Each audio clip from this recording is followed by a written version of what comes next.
My fiancée fell in love with the poor younger student she sponsored. She insisted on breaking off our engagement, heedless of everything. She turned a deaf ear even to the of friends and family. My dad's blood pressure skyrocketed with anger, and my mom nearly collapsed and required hospitalization. Overnight, my family, the Ashfords, became the laughingstock of high society. But what no one expected was that my family immediately began plotting our response that very same day. My mom, Eleanor Ashford, pulled out her phone. "Antua will arrange a new marriage for you. How about Hasey's #1 beauty, Victoria Beaumont?" My dad, Marcus Ashford, stated coldly, cancel all cooperation. Cut off the $1 billion in aid to her family's company. A smirk touched my lips. How about you let me handle both of those matters personally? 3 months later, I deliberately hosted a grand banquet to announce my union with Hasey's #1 beauty. The guests were all members of prominent families, many of them friends I'd grown up with, my brothers. I had been so engrossed in work these past few years, rarely attending such events, and had drifted apart from many old friends. This banquet was an opportunity to reconnect. They all lamented the end of my relationship with Vivian Ainsworth, expressing pity for me. I smiled, feigning acceptance. It's all in the past. If she's found her own happiness, I'm happy for her. My friends called me foolish, advising me against such magnanimity. But I knew my father was about to cut off all financial support to the Ainsworth Corporation. Right now, all I needed to project was generosity. Suddenly, the grand doors of the banquet hall swung open. A familiar figure emerged from the blinding light. My gaze fixed. It was indeed my ex-fiancée, Vivian, and her current lover, Julian Vance. The atmosphere instantly turned awkward. People tried to comfort me with forced small talk. Whispers filled the room. What is she doing here? She has some nerve. And is that the Phoenix man next to her? He's nothing compared to Mr. Ashford. I waved dismissively to my friends nearby, signaling I was fine. Then, putting on a welcoming smile, I walked up to Vivian Ainsworth and politely extended my hand. "Welcome, Miss Ainsworth. My apologies for the oversight. I should have arranged for someone to greet you." Vivian hesitated for a moment before shaking my hand. I turned to the crowd, magnanimously introducing her. "'Tis is Miss Ainsworth of the Ainsworth Corporation. I believe most of you know her. And the gentleman beside her is her boyfriend, Julian Vance, a student she once sponsored."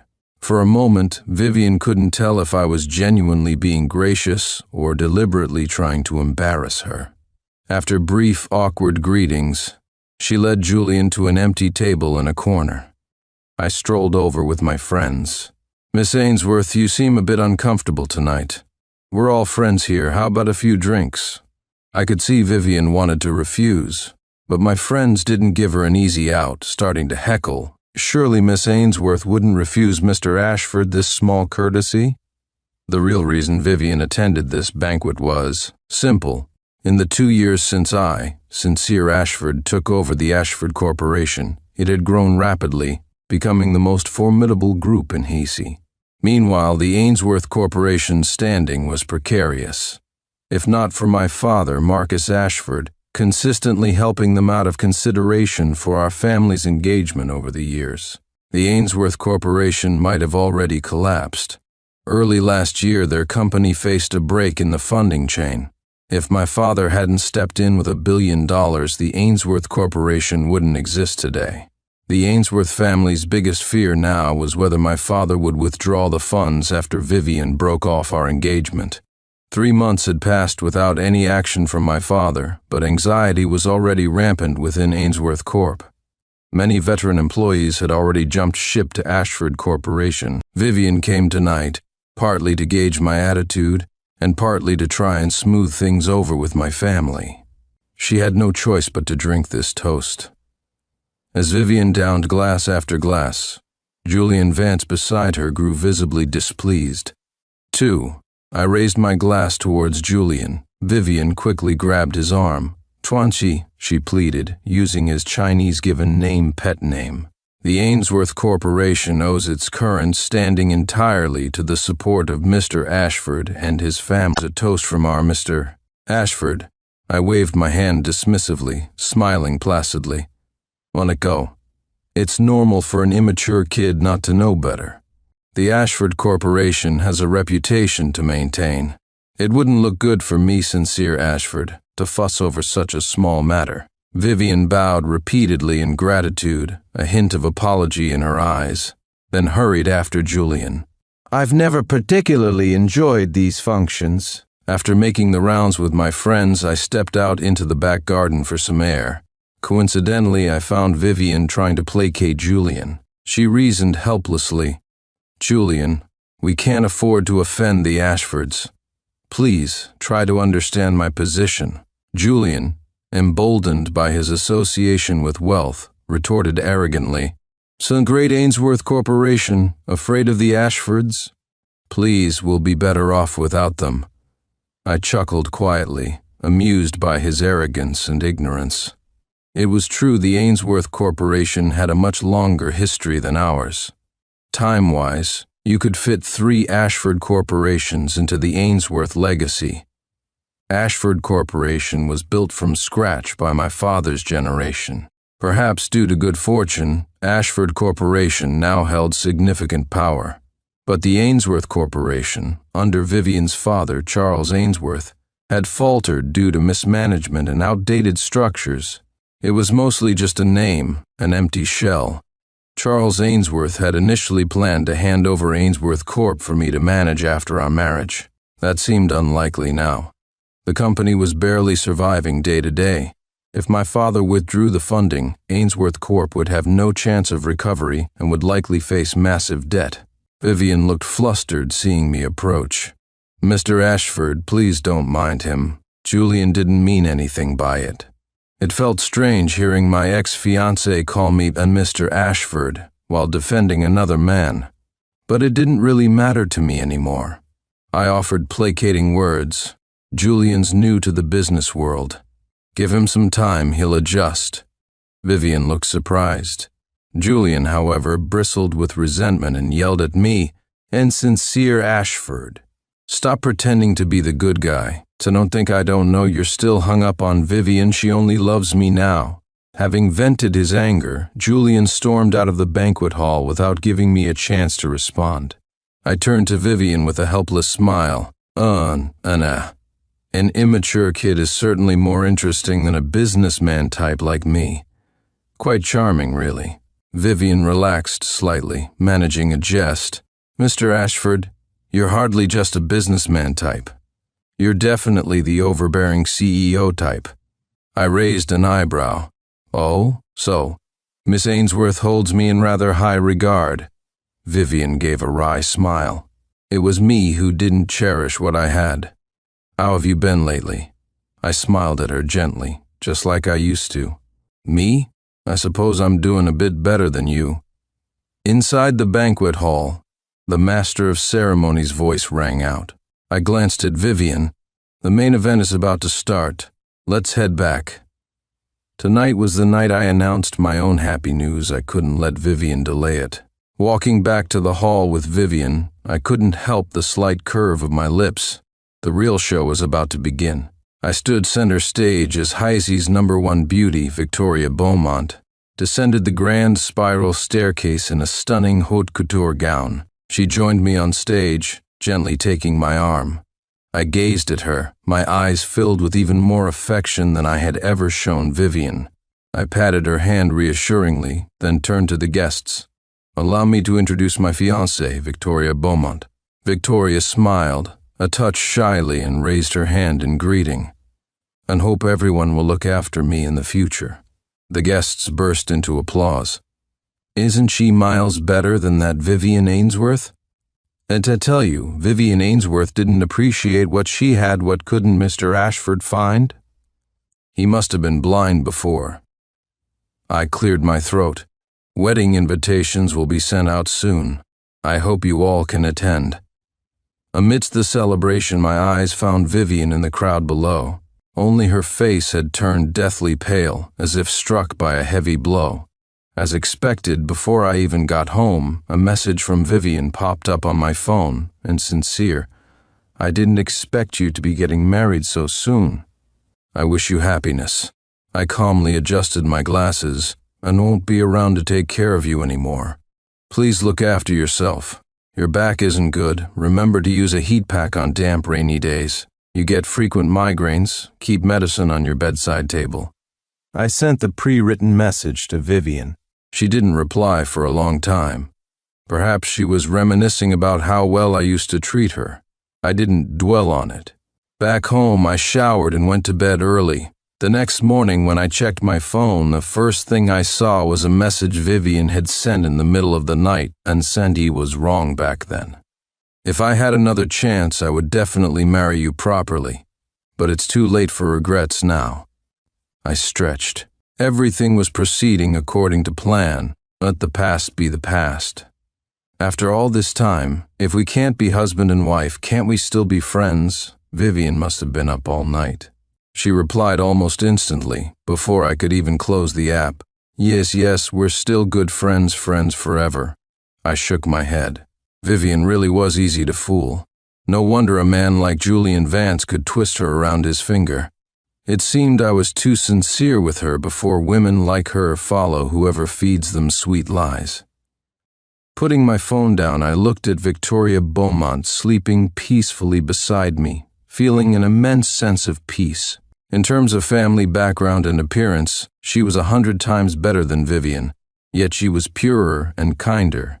Although I had only known her for 3 months, I felt incredibly close and relaxed when I was with her. Perhaps this is what meeting the right person feels like. I heard that after the banquet, Julian Vance and Vivian Ainsworth had a huge fight. He stubbornly insisted she was still hung up on me. Perhaps Vivian's heart had previously been completely captivated by him, but after his tantrum following my engagement announcement, she was bound to start thinking about me again. After all, I used to be the one chasing after her. Perhaps she naively believed I'd always be there if she just turned back. But faced with the sudden news of my engagement, and looking at the immature boy beside her, how could Vivian not feel regret? 2 days later, I was in my office handling documents when my secretary, Miss Evelyn Hayes, informed me that Vivian Ainsworth had arrived. I smiled. When a guest is a guest, show her in. Vivian entered, looking ill at ease. Am I disturbing you? I closed the file. Not at all. I just finished up. I was thinking of taking you to that restaurant you love later. Vivian's expression showed surprise. I scratched my head awkwardly. Sorry, old habits. I forgot you have a new boyfriend now. Vivian quickly agreed. It's okay, I have time. We can catch up, just like old friends. I lowered my head, pushing my glasses up slightly to hide the smirk. Of course, I knew she would agree. After Vivian broke off our engagement, she had a massive falling out with her family. She defied everyone to be with Julian Vance, but the Ainsworth family knew exactly what kind of crisis this decision would bring upon their company. Vivian was their only daughter, spoiled since childhood. Charles and Beatrice Ainsworth doted on her and wouldn't punish her severely. Julian Vance, however, wasn't so lucky. The Ainsworths blamed him entirely, claiming he unscrupulously seduced Vivian, leading her to make such a grave mistake. They even declared that he wouldn't receive a single share of the Ainsworth Corporation, nor even a job within the company. Now, in the eyes of outsiders, he was a pretty boy who had latched onto wealth, but only he knew how difficult his current situation was. With his talent, he could have originally joined a decent company with good prospects for advancement, but now, respecting my influence, no one in Hasey was willing to hire him. He was essentially living like a parasite, dependent on Vivian for everything. Once Vivian left him, he would be left with nothing. This explained his current state of constant anxiety and suspicion. His mistake, however, was drowning his sorrows in alcohol and seeking momentary pleasure sleeping with bar girls. Vivian seemed completely oblivious to this. Her mind was preoccupied with finding ways to get closer to me again. Looking at this woman, her face filled with anticipation, I thought grimly, What a foolish woman. Good thing I didn't marry her.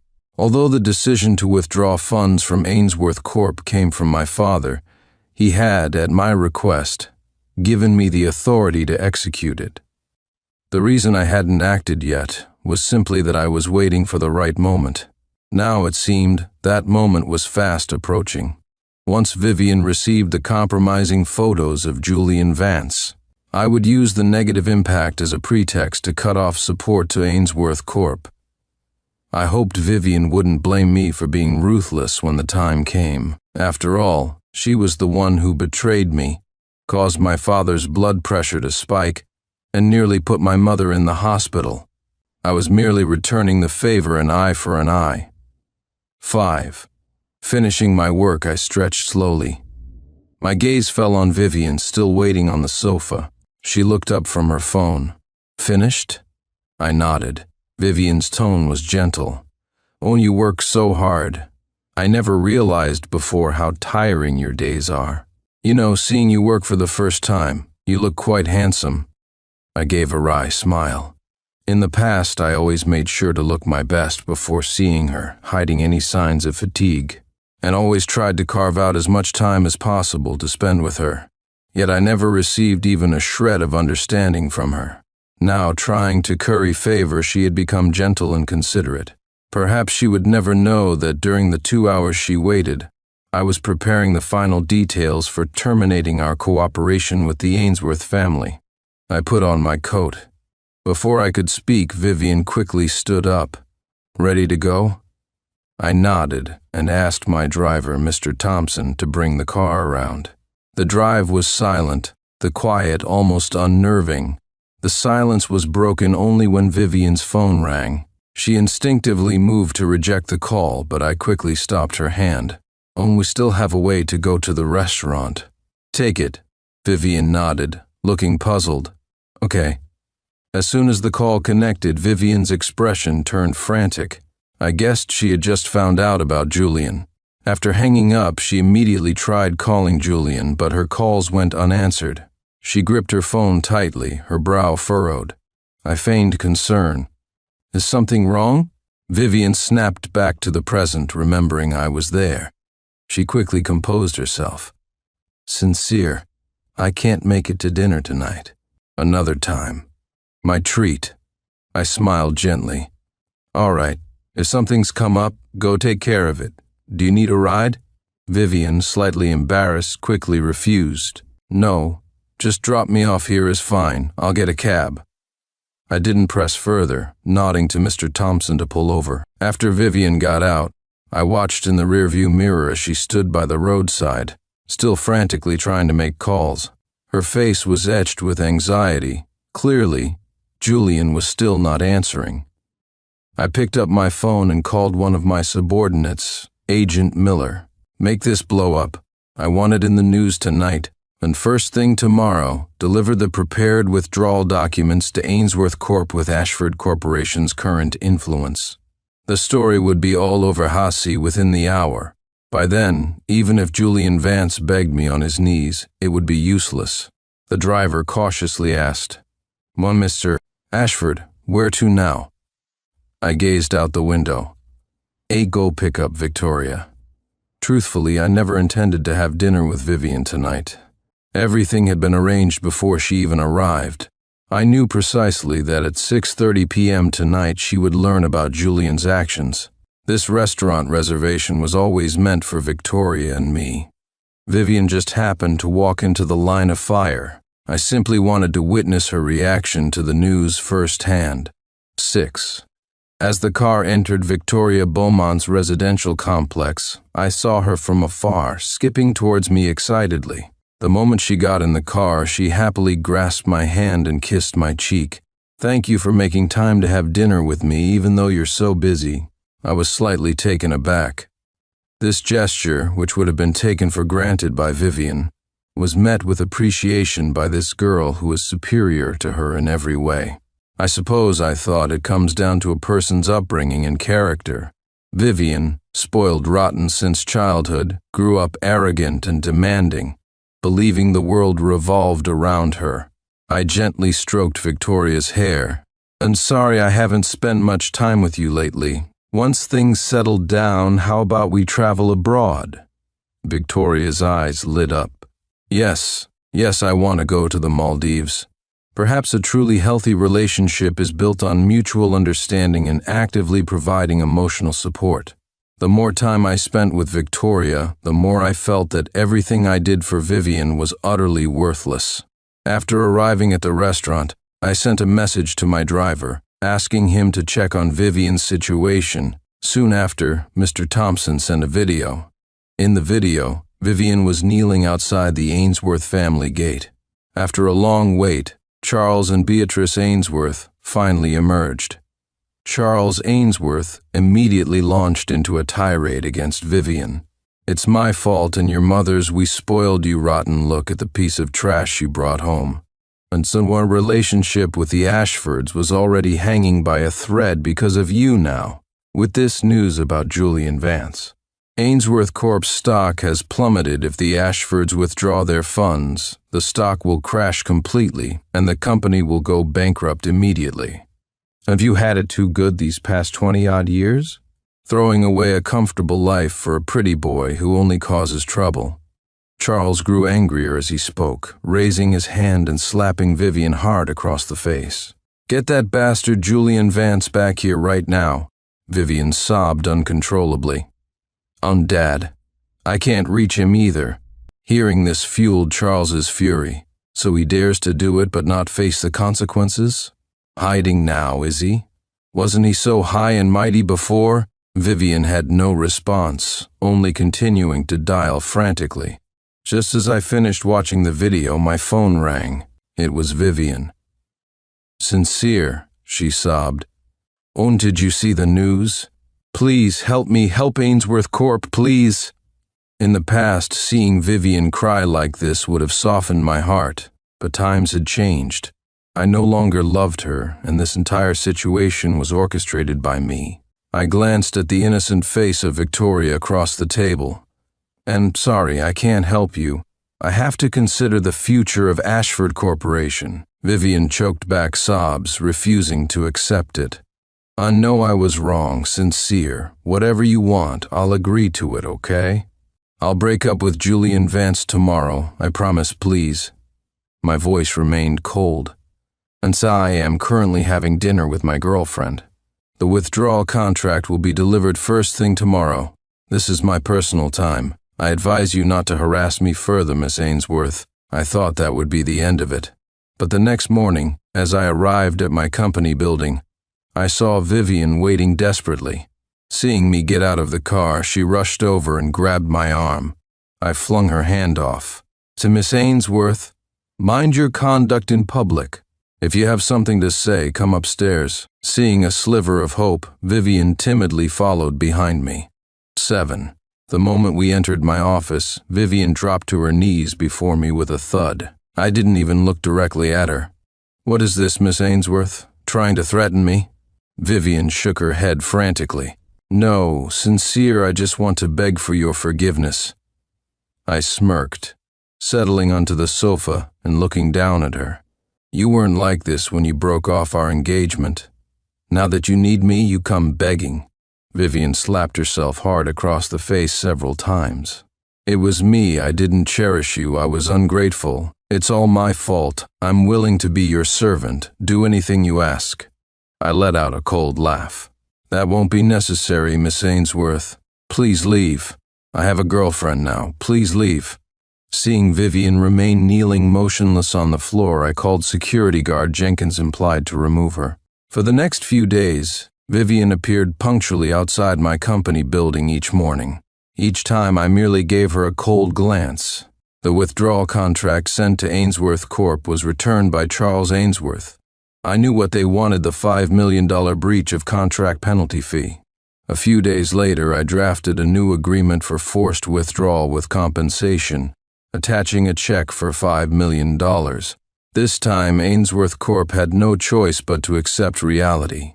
But this didn't derail my plans. Ainsworth Corp was hundreds of millions of dollars in debt. A mere $5 million couldn't save them from ruin. Meanwhile, Vivian was being condemned throughout our social circle. Some were my brothers acting out of loyalty, others were simply siding with the power and influence of Ashford Corporation. Regardless, no one was willing to help the Ainsworths now. Upon learning that Vivian had come begging me for reconciliation, Julian Vance, furious, ignored the reprimands of Charles and Beatrice Ainsworth and had another massive argument with Vivian. He even demanded that she stop dreaming and just marry him and have children. Knowing Vivian's personality, she naturally couldn't agree. But breaking up with Julian at this point would be admitting the truth about his affairs, making both her and the Ainsworth name the biggest joke in Hasey. Helpless, Vivian finally agreed. A few months later, I learned that Vivian and Julian had registered their marriage. But Vivian, who always loved romance, had no proposal and no wedding ceremony. Through inquiries, I discovered that Julian, convinced that even a fallen dynasty retained some value, a starved camel is still bigger than a horse, and knowing no other heiress would want him if he left Vivian, had resorted to underhanded tricks.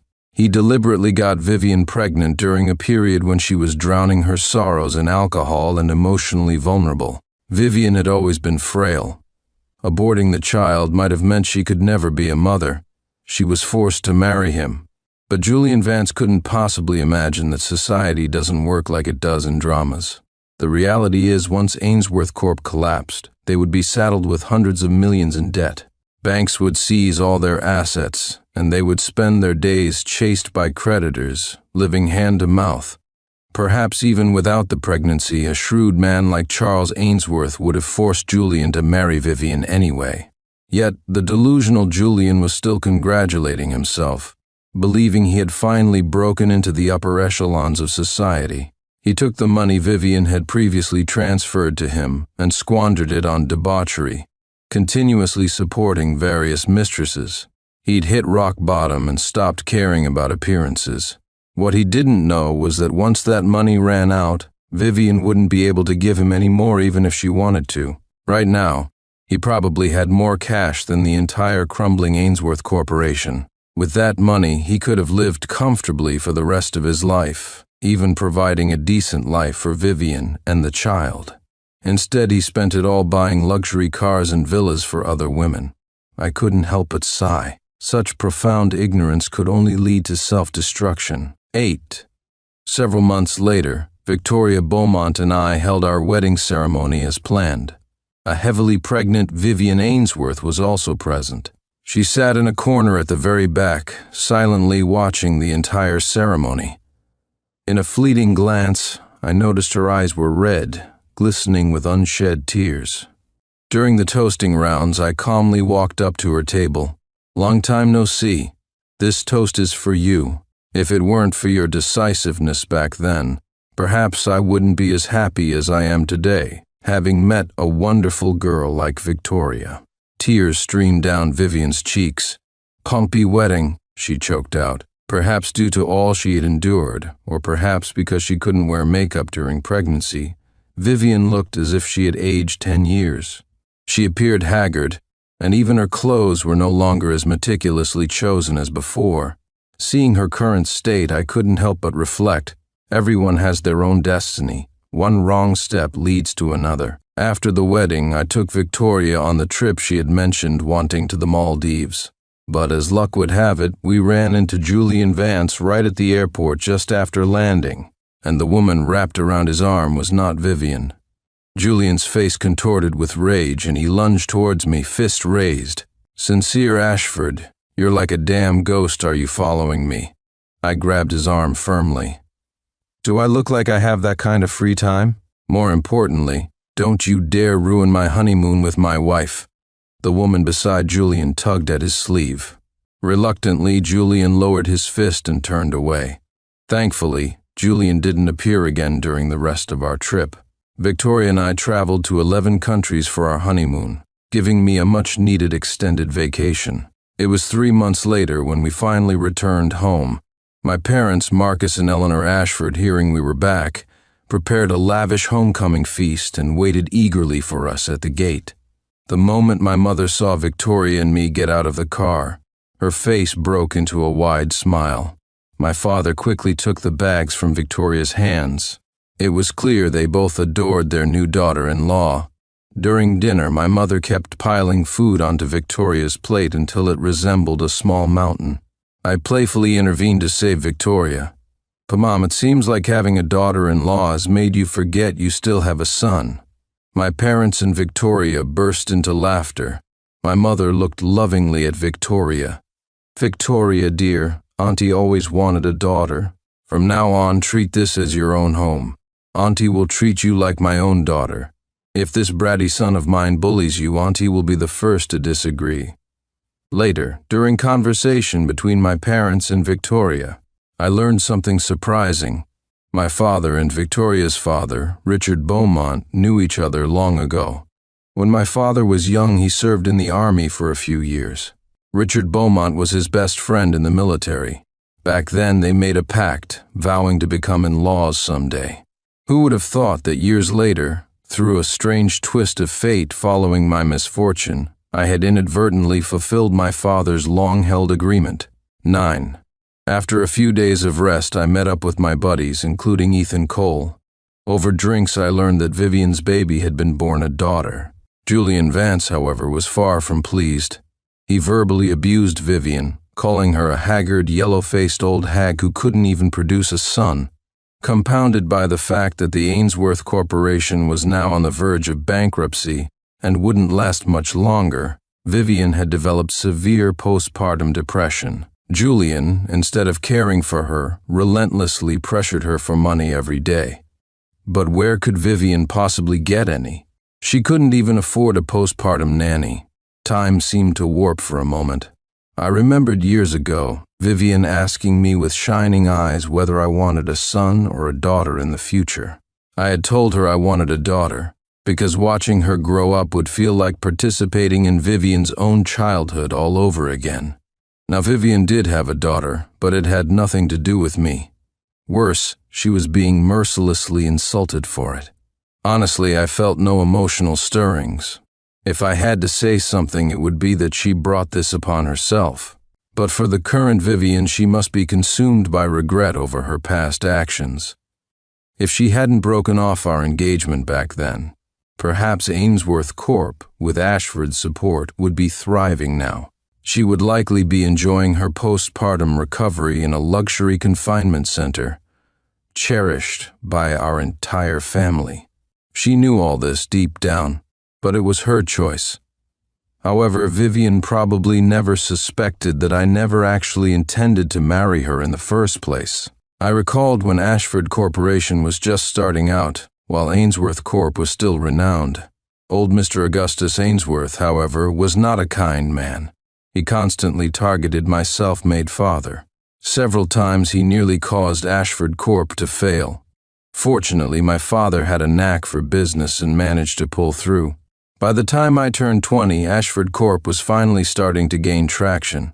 Later, when I fell for Vivian at first sight, her father, Charles Ainsworth, looked down on me constantly, saying things like father, like son, implying I was crooked and only looking for shortcuts. From that moment on, I secretly vowed to bring down the Ainsworth Corporation, but for years I couldn't find the right opportunity, until Vivian sponsored that poor younger schoolmate, Julian Vance. It was at our high school's centennial celebration. We were invited back as outstanding alumni. Vivian and I encountered Julian, then a high school senior. He was wearing ill-fitting, out-of-season school clothes, cornered and bullied by a group of larger boys. After learning about his situation, parents deceased, raised by grandparents, yet humble and academically gifted, I felt a pang of sympathy and decided I wanted to sponsor his education and eventually bring him into Ashford Corp to work alongside me. But Vivian, wanting to steal the spotlight, insisted she would be the one to sponsor him. Unexpectedly, once sponsored, Julian got a taste of luxury and forgot his roots, devising schemes to seduce Vivian. Though young, I wasn't naive. I saw clearly what was happening between them, but chose not to expose it. All these years I pretended ignorance while secretly fanning the flames. Unwittingly, Julian Vance became a pawn in my game. Now, everything had unfolded according to my plan, even exceeding my expectations. 10. In the blink of an eye, 6 months had passed since the climax of this drama. Vivian, her postpartum depression left untreated, had suffered a mental breakdown. She'd gone mad. Julian, utterly disgusted with her, committed her to a mental hospital. Ainsworth Corporation officially declared bankruptcy. Burdened by massive debt, Charles and Beatrice Ainsworth committed suicide by jumping from a building. Only then did Julian Vance truly realize the depth of his foolishness. He wanted to turn over a new leaf, find a steady job. But Ashford Corporation's reputation, and my influence, now extended nationwide. No matter where Julian went, no one dared to hire him. He ended up washing dishes in a restaurant for a while. But as the saying goes, it's easy to go from rags to riches, but incredibly hard to go back. Julian couldn't handle his new life. Not long after, he went to the seaside and jumped into the ocean. I heard when his body was recovered, it was already horribly bloated. When the police, Officer Davies, went to his home, they discovered their infant daughter lying stiffly on the floor, starved to death.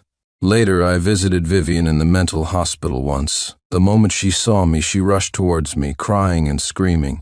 "Sincere, you came to see me. Where's our baby?" Looking at her delusional state, I remained silent. She cried, then suddenly burst into laughter. "Sincere, you're here to take me home, right? I'll pack my things and leave with you right now." I shook my head and ignored her, but out of a flicker of pity. I paid her hospital fees in full and informed the hospital administration, implicitly Nurse Adams, that I would voluntarily cover all her future expenses. What I didn't expect was a call from the hospital a week later. Vivian had slipped away from the nurses, run to the rooftop, and jumped. She left a letter addressed to me. The gist of the letter was that she had wronged me deeply in this life, and if there was a next life, she would love me properly. Before the nurse could finish reading it over the phone, I interrupted. "Just throw the letter away. There's no guarantee of a next life, and even if there were, I wouldn't want to meet Vivian Ainsworth again." After hanging up, I walked over to Victoria, who was cooking dinner, and hugged her tightly from behind. Victoria's voice was gentle. "What's wrong? Tired from looking at documents?" I shook my head. "Victoria, meeting you in this life has been wonderful. I want to marry you in the next life, and the one after that." Victoria turned around, hugged me back, and stood on her toes to gently kiss my forehead. "Okay. Life is indeed a series of choices with no easy answers, and every step you take counts. In this life, I was incredibly fortunate to meet Victoria Beaumont.